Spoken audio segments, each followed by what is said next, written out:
Bonjour à tous, aujourd'hui je vais vous présenter la KTM Duke 125 modèle 2018. Cette vidéo va se découper en deux parties. Première partie où vous pourrez voir en image cette moto et la deuxième partie où je parlerai un peu plus des aspects techniques et aussi de la phase du rodage. Donc je vous laisse découvrir cette moto en image.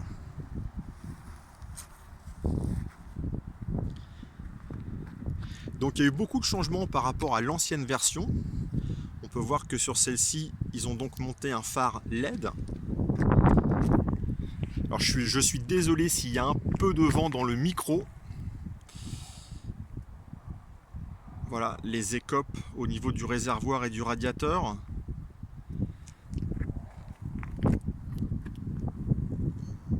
Elle a une ligne très sportive, très agressive. Elle est vraiment réussie cette moto de l'avant à l'arrière. Alors je m'attarde sur cette petite plaque. Ici, on en parlera tout à l'heure.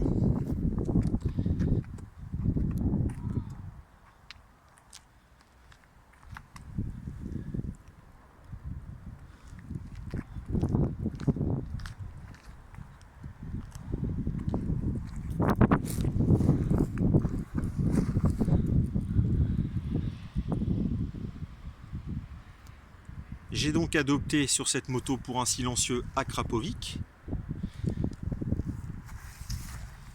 Comme vous pouvez le voir aussi, un kit déco qui est donc en vente chez KTM au prix d'environ 70 €. L'Akrapovic lui coûte aux alentours des 590 €. On retrouve la fourche inversée WP à l'avant.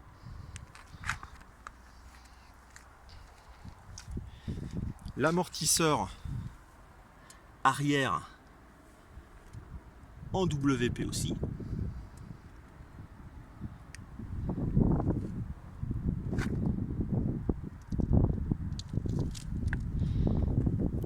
J'ai donc installé un protège réservoir officiel KTM.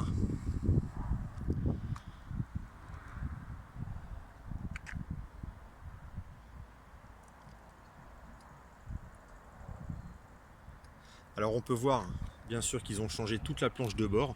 Je vais mettre le contact. Bon, il y a un peu de soleil. Voilà le slogan de KTM. Ensuite on a vraiment une planche de bord très détaillée. Point neutre, compte-tour, vitesse, totalisateur, tout un tas de renseignements sur la vitesse, la conso, le temps, la tension de la batterie, l'horloge, des voyants. C'est pas tactile, ça se commande à partir de ce commodo là. Voilà, donc on peut voir, on a le voyage 1 qui correspond au trip 1, le voyage 2 qui correspond au trip 2. Ensuite dans le menu, vous avez donc le KTM My Ride qui est le Bluetooth, des informations concernant la moto. Vous pourrez repersonnaliser un petit peu votre compteur. Au niveau de la moto, on pourra donc désactiver l'ABS. On a donc différentes options. Voilà, ça c'est pour en fait personnaliser votre planche de bord. Les préférences en fait que vous souhaitez avoir, si vous voulez la conso ou la tension de batterie, etc. Dans vos préférences, on pourra régler donc le shift light, l'heure, et ainsi de suite. Alors maintenant, je vais donc vous faire écouter le bruit du silencieux Akrapovic. Voilà.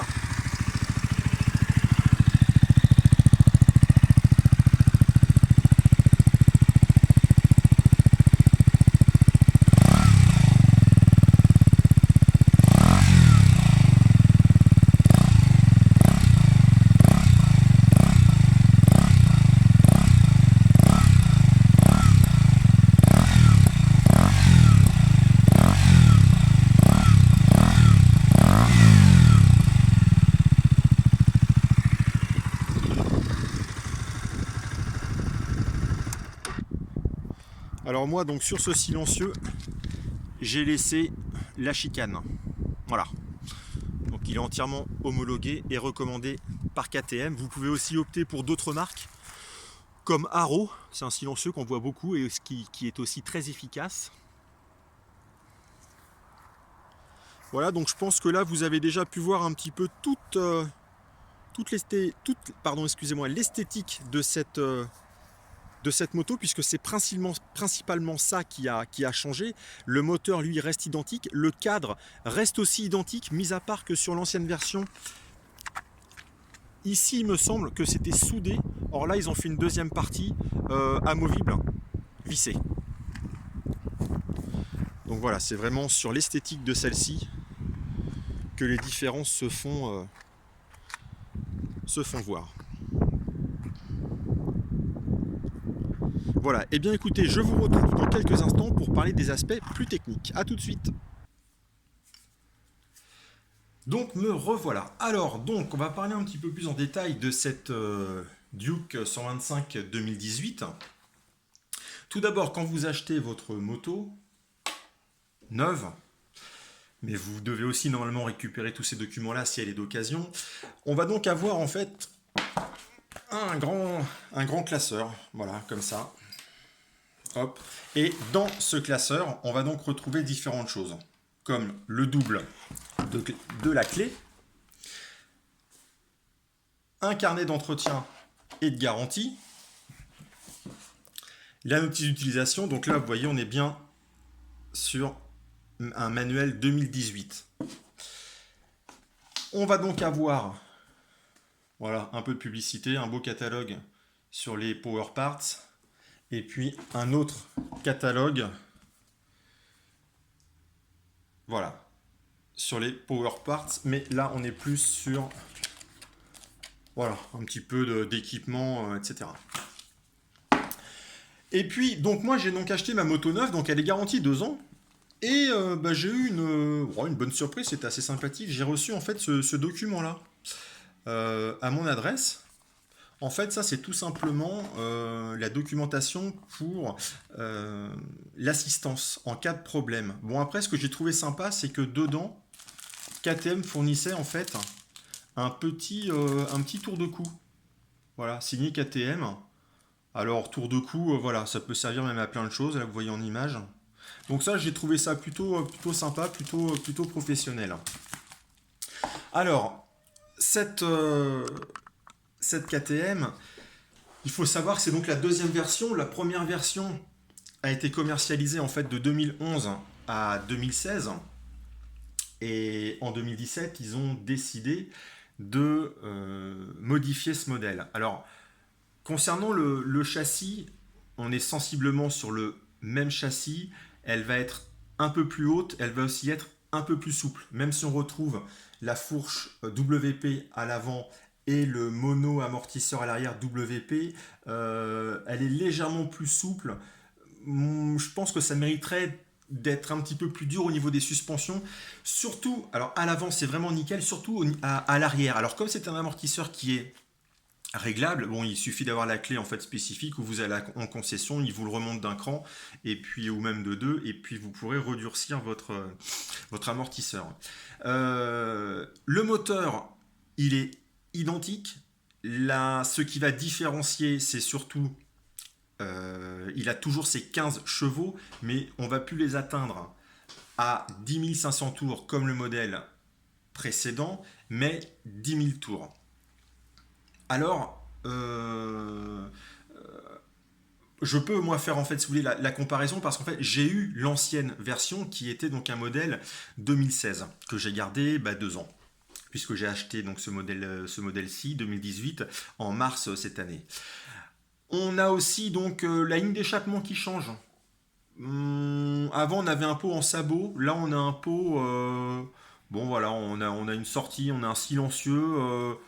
Le son est plus joli d'origine que l'ancienne version. Bon, par contre, c'est vrai que le silencieux, je le trouve pas forcément très très joli. Donc c'est vrai que moi j'ai opté pour un silencieux à Krapovic.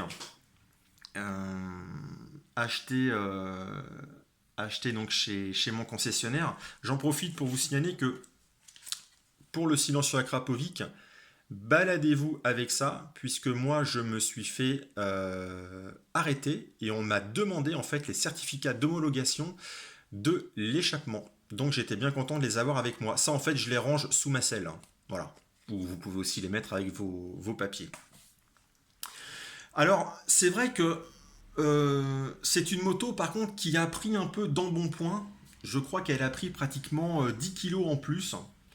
Alors comme j'ai eu les deux modèles, eh bien je trouve que ça a quand même une incidence sur le nouveau modèle, cette prise de poids. Alors c'est un peu étrange parce que l'autre modèle, j'avais du mal en fait à garder une vitesse de croisière sur une nationale.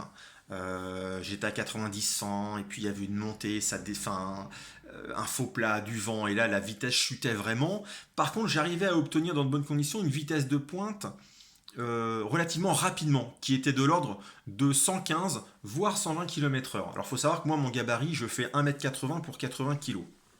Donc je suis pas un petit gabarit, donc ça joue quand même énormément sur un modèle donc de moto 125.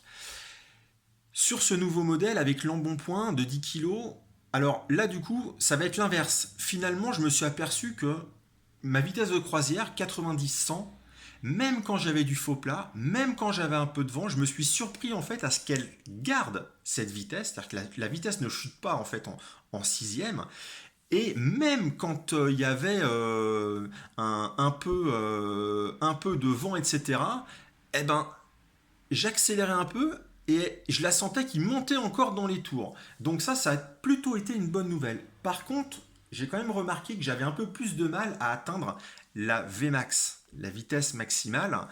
Euh, je parle dans de bonnes conditions, donc on est sur du plat, on oublie les descentes et le vent dans le dos, on est bien sur du plat et sans vent. Du coup, celle-ci, j'atteins 115. Les 120, franchement, je les atteins pas du tout, sauf si je suis en descente. Donc la Vmax pour celle-ci, c'est 115.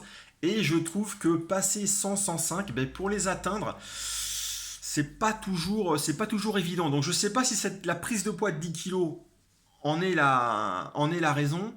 Mais voilà, c'est ce que j'ai remarqué. Alors, franchement, c'est un détail parce que comme j'ai eu l'ancienne version, je peux faire cette comparaison. Si j'avais pas eu l'ancienne version, la comparaison, je la ferais pas et ce serait juste parfait. Voilà. Alors, maintenant, je sais que des personnes se posent une question. Donc, on a eu la première version 2011-2016 et puis on a donc cette deuxième version commercialisée à partir de janvier 2018. Excusez-moi, à partir de janvier 2017. Voilà. Alors, moi, c'est un modèle 2018. Et des gens, en fait, se posent la question, euh, est-ce qu'il y a une différence entre le modèle 2018 et le modèle 2017? Eh bien, oui, il y a une différence. Il y a même deux différences. Celle-ci a le Bluetooth de série. Donc, vous pourrez connecter votre téléphone et recevoir les notifications des SMS, des appels, etc. Ça, c'est la première chose qui change. Et puis la deuxième aussi, c'est que je me suis attardé à gauche de la moto sur une petite plaque percée, voilà, qui est positionnée devant en fait on a donc le collecteur qui passe sur le côté gauche de la moto. Donc cette petite plaque est posée devant. Bon bah ça c'est uniquement un côté esthétique, mais voilà, ça a été rajouté. Donc entre le modèle 2018 et le modèle 2017, voilà, le Bluetooth de série et cette petite plaque qui a été rajoutée d'un point de vue esthétique. Alors j'ai remarqué aussi, il y a pas mal de questions qui sont posées par rapport au rodage de la moto. Les gens des fois sont un petit peu perdus. Comment vous rodez votre moto? Moi j'ai une méthode, alors c'est pas la méthode, je dis bien c'est une méthode, c'est la mienne. Ça fait un peu plus de 20 ans que je fais de la moto et j'ai jamais eu de soucis. Tout d'abord, votre moto, faut déjà bien la faire chauffer. C'est-à-dire que, surtout au premier démarrage de la journée, bien sûr, vous la faites bien chauffer. Alors ça, c'est valable pendant le rodage et puis bien sûr hors rodage, hein. Vous faites toujours chauffer votre moto. Moi, je pars toujours sur ma moto quand elle a au moins une barre au niveau de ma planche de bord, au niveau comment dirais-je, de la jauge de température en fait de fonctionnement. J'attends au moins qu'il y ait une barre et ensuite je pars tranquillement. Et quand la température de fonctionnement du moteur est arrivée à la bonne température, ben là effectivement je peux commencer à me faire plaisir et accélérer un peu plus fort. Alors mon concessionnaire m'a dit, voilà, tu ne dépasses pas 6500 tours pendant les 1000 premiers kilomètres. Je dis ok. Alors déjà je regarde ensuite le bouquin. Le bouquin indique 7500 tours. Mais il y a un shift light, c'est-à-dire un petit voyant rouge qui clignote sur le compte tour à 6500 tours pour indiquer qu'il faut changer de rapport. Alors les 6500 tours c'est valable pour bien sûr au changement de rapport et puis bien sûr en vitesse maximale en sixième. Alors là je peux vous dire qu'on va s'emmerder parce qu'on doit être de mémoire à je sais pas à 70, 75 en sixième peut-être. Moi quand j'ai vu ça je me suis dit le rodage va être très long. Donc ce que j'ai fait c'est que j'ai suivi ce que m'a dit mon concessionnaire, c'est-à-dire qu'en fait 6500 tours mais moi je me suis limité jusqu'à 200 km. C'est-à-dire que de 0 à 200 km je ne dépassais pas 6500 tours. Arrivé à 200 km, de 200 à 500 km, j'ai monté d'un palier de 500 tours. Donc ensuite, je passais mes rapports à 7000 tours. Et ensuite, de 500 km à 1000 km, je passais mes rapports à 7500 tours. Finalement, ce que préconise le bouquin, on va tout de suite voir ça. Hop. Voilà, c'est donc indiqué. Hop, ici, régime moteur maximal pendant les 1000 premiers kilomètres, 7500 tours. Donc les 500 derniers kilomètres, jusqu'à 1000 km, j'ai fait donc 7500 tours. C'était beaucoup plus agréable. Et puis voilà. Arrivé à 1000 km, arrive l'heure de la révision. Alors, moi je sais que j'ai payé ma révision un peu cher. Je l'ai payé 260 euros. Donc c'est vraiment une révision complète et il y a eu la vérification du jeu aux soupapes. Et je précise qu'il est aussi mentionné ici. Voilà, vérifier le jeu aux soupapes et c'est bien aux 1000 km. Alors ça c'est à vérifier. Beaucoup diront à 1000 km ça sert à rien. Et moi je peux vous assurer que des jeux aux soupapes qui ont bougé à 1000 km, eh ben, il y en a quand même un paquet. Donc je pense que si ça bouge, autant s'en apercevoir à 1000 km plutôt qu'à 15 000 et de risquer une casse mécanique. Alors, KTM le préconise, mon concessionnaire l'a fait, ça a été indiqué sur la facture, mon jeu aux soupapes était bon, donc il n'y a pas eu besoin de le régler. Ils ont juste changé, comme en fait à ce niveau-là, au niveau du cache moteur ici, il y a un joint. Comme ça a été démonté, ils remettent derrière en fait un joint neuf. Je sais qu'il y a beaucoup de concessionnaires qui ne le font pas aux 1000 km. Donc moi j'ai demandé en fait à ce que ce soit fait. Et bon de toute façon eux le faisaient à chaque fois. Voilà, votre moto est donc maintenant révisée. Alors je vous en prie, il n'y a pas de barre magique des 1000 km. Voilà, la moto est révisée, il y a 1000 km, c'est bon, je peux taper dedans. Non, surtout pas. Votre moteur n'a pas encore terminé ce rondage. Vous n'allez pas pouvoir passer de 7500 tours à 10 000 tours comme ça d'une minute à l'autre. Donc vous allez continuer en fait à monter progressivement sur plusieurs centaines de kilomètres pour pouvoir terminer votre rodage. N'oubliez pas que ce rodage, c'est ce qui fera quand même la longévité de votre moteur.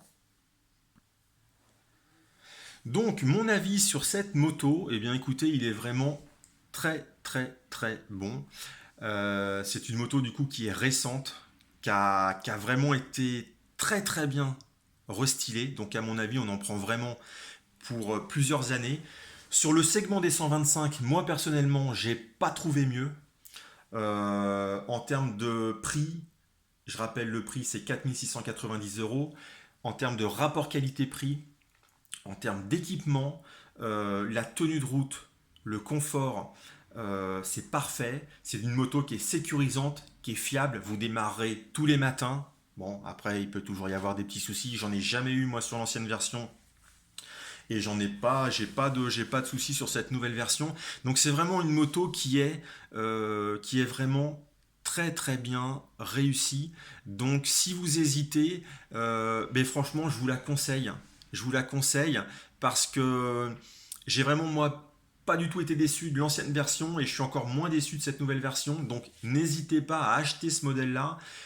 Et si vous avez un budget un petit peu plus serré, vous pouvez aussi vous rabattre sur l'ancienne version qui est tout aussi excellente. Les caractéristiques et la puissance est la même, ce sera juste le design qui sera un peu plus ancien, mais vous pouvez aussi l'acheter en toute confiance. Ce sont vraiment des motos fiables et très agréables à conduire aussi bien en ville que sur les départementales ou nationales que sur les voies express. Pour l'autoroute, bon, ça commencerait à être un petit peu compliqué, mais sur des voies express, il n'y a vraiment aucun souci à piloter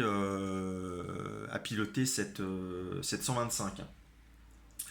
J'espère que cette vidéo vous aura plu, vous aura aidé dans votre choix. Si vous recherchez actuellement une moto, une 125, ou si vous hésitez à prendre celle-ci plutôt qu'une autre. J'espère aussi avoir répondu à certaines questions que les internautes se posent, comme ce fameux rodage, comment vous rodez voilà, votre moto. Donc je vous remercie d'avoir visionné ma vidéo et je vous dis à bientôt.